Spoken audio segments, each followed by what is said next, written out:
मंगळागौर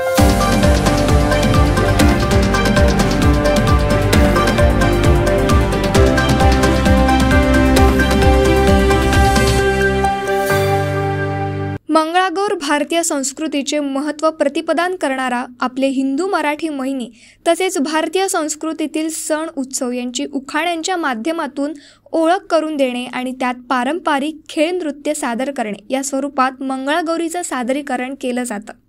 मंगळागौरीचं व्रत हे आपल्या महाराष्ट्रात खूप महत्त्वाचं मानलं जातं। श्रावण महिन्यातील मंगळवार हा दिवस विशेषतः महिलांसाठी खूप शुभ मानला जातो। या दिवशी गौरीची पूजा करून तिची कृपा मिळवण्यासाठी महिला व्रत धरतात। मंगळागौरीचं हे व्रत सौभाग्य, समृद्धी आणि सुखसमृद्धीसाठी केलं जातं।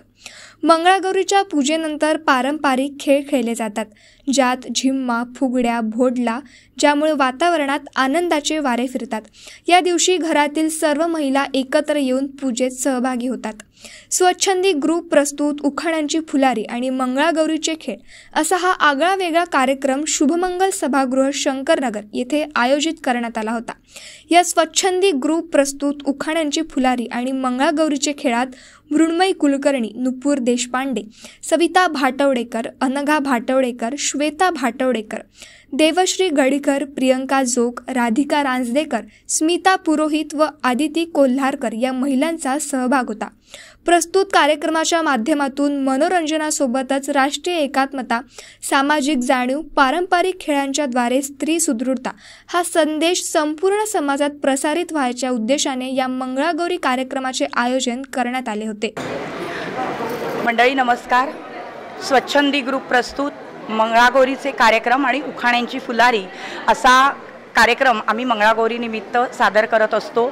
आमच्या ग्रुपमधल्या या सगळ्या भगिनी आहेत। मंगळागौरी निमित्त हे सगळे मंगळागौरीचे खेळ पारंपरिक पद्धतीने सादर करायचे आणि ते खेळ खेळत असतानाच मंडळी आपले भारतीय संस्कृतीतले जे काही पारंपरिक सण आहेत, उत्सव आहेत, त्या सणांचं आणि उत्सवांचं महत्त्व सुद्धा उखाण्यांच्या माध्यमातून सगळ्या लोकांपर्यंत पोचवायचं, सांगायचं हा आमचा मुख्य उद्देश आहे। आणि या खेळांच्या माध्यमातून स्त्री सुदृढता कशी राखली जाते, स्त्रियांच्या शरीराची त्याबरोबरच मनाची सुद्धा सुदृढता राखली जाते आणि हे खेळ खेळत असताना एकत्र येण्याने जो आनंद प्राप्त होतो हा आनंदही आम्ही या खेळातून साध्य करत असतो।